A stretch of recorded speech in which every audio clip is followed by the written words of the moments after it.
Bahamas. I'm Shashina Wolf-Farkas, and as always, it is so great to have you with us. Topping news this evening, new restrictions for residents of Abaco and New Providence due to the rise in COVID-19 cases. The nation's leader making the announcement in Parliament today, noting that hospitals are full and the medical teams have been pushed to full capacity. The Prime Minister says the lockdown is necessary to save lives. Jamila Mizik has our top story.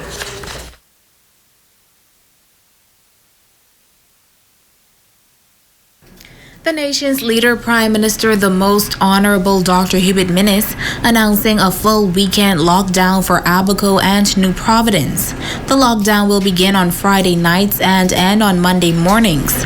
Both Abaco and New Providence will also be placed on a holiday weekend lockdown, beginning at 7 p.m. on Friday, October 9th, and ending at 5 a.m. on Tuesday, October 13th. The Prime Minister noting that the current situation in New Providence and Abaco requires new restrictions in order to reduce infections to save lives. Only essential services, including the uniformed branches, customs and immigration departments, public health services, sanitation services, and essential utility services will be permitted to operate. Sea and airports will continue to operate, and there will be no interruption to flights. The only other movement beside essential service will be for 1 hour of worship services on Saturdays and Sundays between the hours of 7 a.m. and 1 p.m. No food stores, pharmacies, gas stations, construction sites, or laundromats will be permitted to operate during the full weekend lockdown. The Prime Minister also announcing that there will now be a weekday curfew from 7 p.m. to 5 a.m. on Abaco and New Providence beginning next week, Tuesday. No, and I repeat, no social gatherings will be permitted whatsoever. And the police will be aggressive for pursuing those aggressively in the case of any Airbnb. This will be strictly enforced in order to reduce and control the spread of COVID-19. The curfews, Mr. Speaker, will likewise be enforced. And the police will set up monitoring stations at the various locations, and individuals on the street at 7:01 will be prosecuted. The Prime Minister also notes that there is now a confidential hotline for residents to report individuals engaging in social gatherings. In addition, there will be no indoor or outdoor dining on both islands. Only takeaway and curbside will be permitted for restaurants, and all retail will be curbside except for food stores. Exercise is permitted in one's neighborhood Monday to Friday between 5 a.m. and 7 p.m. However, exercise on the weekend may take place only within an individual's yard. Only 10 persons will be permitted at weddings, not including the officiant, and only 10 persons will be permitted to attend a funeral at the gravesite, not including the officiant. Wakes and repasts will not be permitted.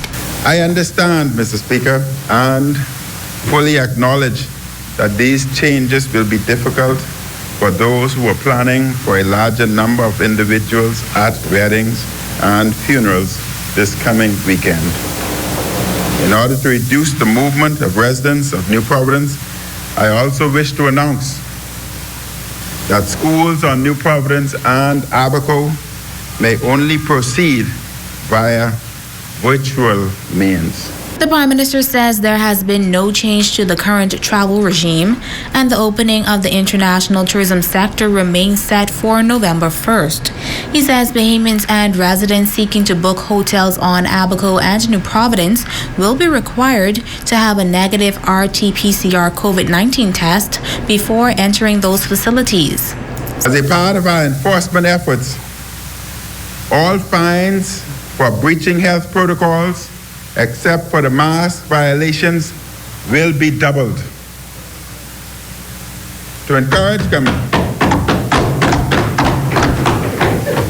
To To encourage compliance with public health protection measures, there will be an amendment to the Emergency Powers Order that causes businesses to be closed for business on their second violation of the order. They will be closed for 14 days. Dr. Minnis notes that the workplace is a major source of community spread for COVID-19 and says all of those who can work from home should do so. The Prime Minister also making a strong appeal for Bahamians to get the flu shot. He says the more Bahamians cooperate, the sooner measures can be lifted and lives can resume to some sort of normalcy. Jamila Mizik, ZNS Network News. Reaction to the lockdown now from Abaco. As you are aware, the island of Abaco continues to struggle with rising COVID infections. Based on yesterday's dashboard, Abaco has a total of 157 cases, and the lockdown is being imposed to prevent any further spread. President of the Abaco Chamber of Commerce, Ken Hutton, says he is pleased that the extent of the lockdown initiated by the Prime Minister was not as severe as it could have been. We're very thankful for that. I don't think that will have a serious, detrimental effect on the reconstruction efforts here. So we're very, thankful about that. If this had been a 2-week total lockdown, I think the effects would have been much more severe and negative. Abaco is no different from any place else. I think everyone is very frustrated with the whole thing, and we're looking to get past this and put it behind us. And, particularly in Abaco, we need to focus on rebuilding this island.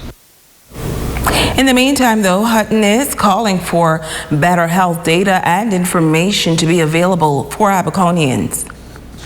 We have 159 cases listed here, but that 159 goes all the way back to the beginning, back to April or May.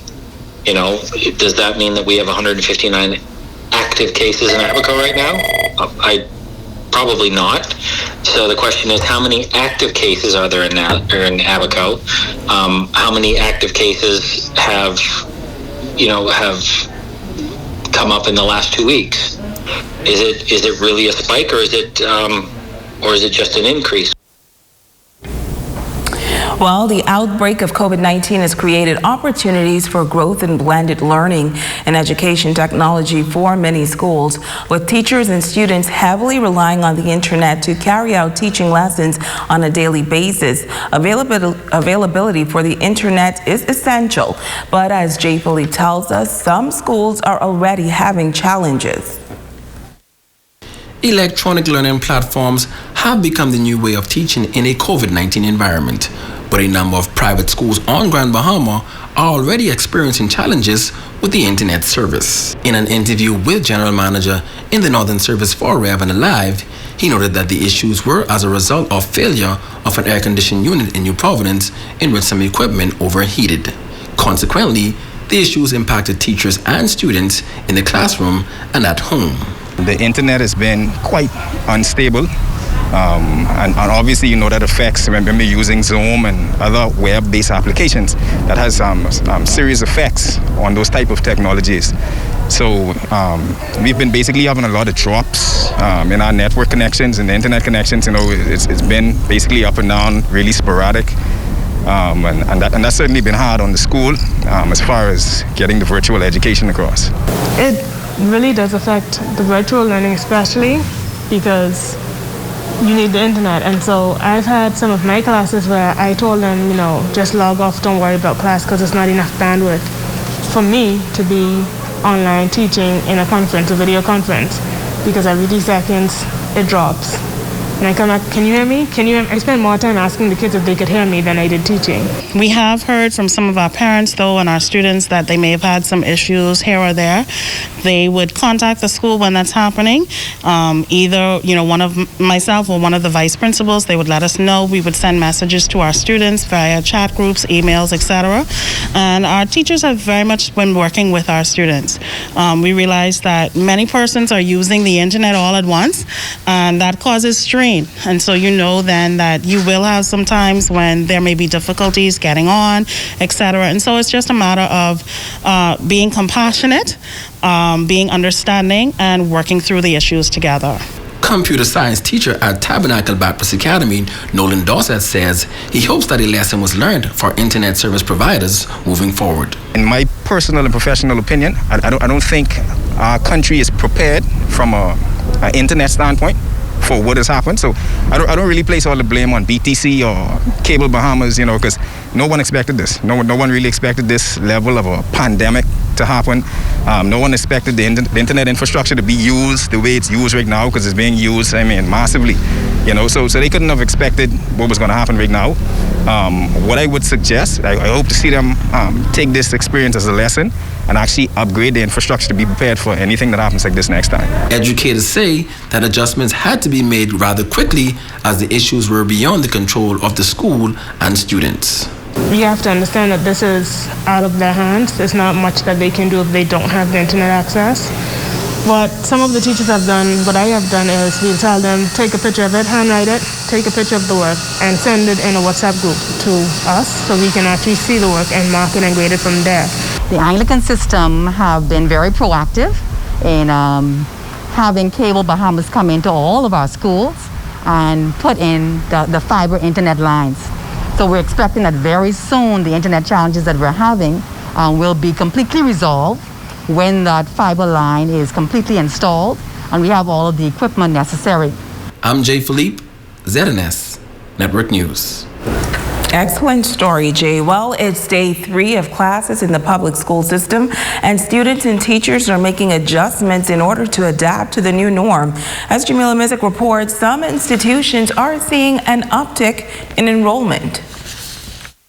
As students across the island continue to return to the classrooms this week, Principal at Lewis Yard Primary Juanita Hanna says the transition to the new norm has been going smoothly. She says the school is doing face-to-face instruction and all safety protocols are in place. Parents know that we have a drive-through system and the children are coming in, being temperature checked and hand sanitized before entry into the school campus. Once they reach the classrooms, they are also sanitized once again. We have also decided to do a shift schedule for break and lunch, and so our lower primary is out at one particular time, and then our upper primary goes out at another time later in the afternoons. Our children are truly getting it. They understand the need for safety in this time, and they have been instructed by their parents from at home, as well as by their teachers on a daily basis. And so they are getting the fact that safety comes first and education always. She adds that this term enrollment has increased slightly and says that she has great expectations that the students will do well this year, despite the fact that they have been out of the classrooms for months. 5th grade teacher Quintira Turnquest is sharing similar sentiments. I am praying that we have no interruptions throughout the school year, that we have a full school year, because it was so unfortunate last year with Dorian and then COVID-19. Our children really were in school maybe for about 4 months for the whole year. And so this year, I'm expecting us to pick up where we left off, and we're going to do awesome. The grade that I have now, this was my class last year. I moved up to grade 5 with them.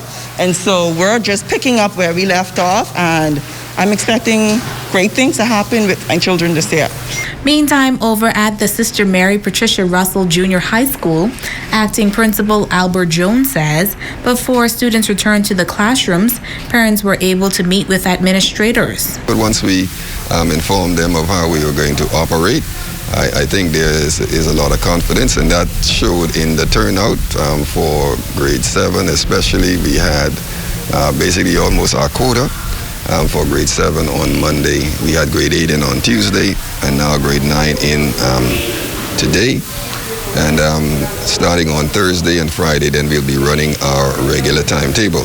Now we are operating on the hybrid model, which means each grade level will be coming in 3 times for face-to-face, and then 2 days they will be on the virtual platform at home under supervision of their parents or guardians. Jones says they're assessing the need for more technological devices for students at this time. He notes that the Ministry of Education is doing its best to assist students by supplying these devices. Parents who came out to the PDA meeting, they expressed some concern that some of them did not have devices, but we're looking into that and seeing how we can accommodate. I do believe, as the minister would have said, for Grand Bahama, there are some devices on their way to us. And so we're hoping that within the next week, we should be able to have student access for all of our students here at Sister Mary. And we're making every opportunity to ensure that when we are on the virtual platform, that our students can be able to gain access and get the education that we offer. He notes that it has been a challenging year, in particular for students sitting BJC examinations, and this year they're focusing on getting those students back on track to meet the goals for those national exams. Some of them have done an excellent job. Some of them have already taken 4 or more in grade 8. And so we're hoping that's going to be a target that we can accomplish. Jamila Mizik, ZNS Network News.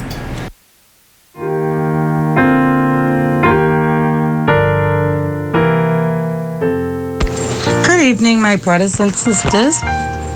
My name is Pastor Agdo Martin from the Mount Zion Baptist Church, located in 8 Mile Rock, Grand Bahama. It is indeed a pleasure to offer you words of hope and encouragement in light of all that we are experiencing at this time. We acknowledge and accept that these are perilous and troublesome times of which we've never experienced before. But we've been admonished in 2 Timothy 3:1 that to know that in the last days perilous times shall come. We've also been, however, told in 2 Corinthians 4:8 that we are troubled on every side, but yet not distressed, perplexed, but not in despair, persecuted, but not forsaken, cast down, but not destroyed. Romans 8:35 asks the question, who shall separate us from the love of Christ? Shall tribulation or distress or persecution or famine or nakedness or peril or sword? In all these things we are more than conquerors through Christ that loved us. Yes, there is a lot of death around us. Death of the economy, death of our loved ones, our finances, our businesses, our relationships. But Jesus said, I am the resurrection and the life. Yes, there is life after death. And so in 1873, I'm reminded of Horatio Spafford that wrote the song after the death of his 3 daughters by drowning. When peace like a river attended my way, when sorrows like sea billows rolled, whenever my Lord thou hast taught me to say, it is well with my soul. I say to you, my brothers and sisters, it is well with our soul. God bless us all in Jesus' name. Students all smiles in West Grand Bahama. That story and more when we return.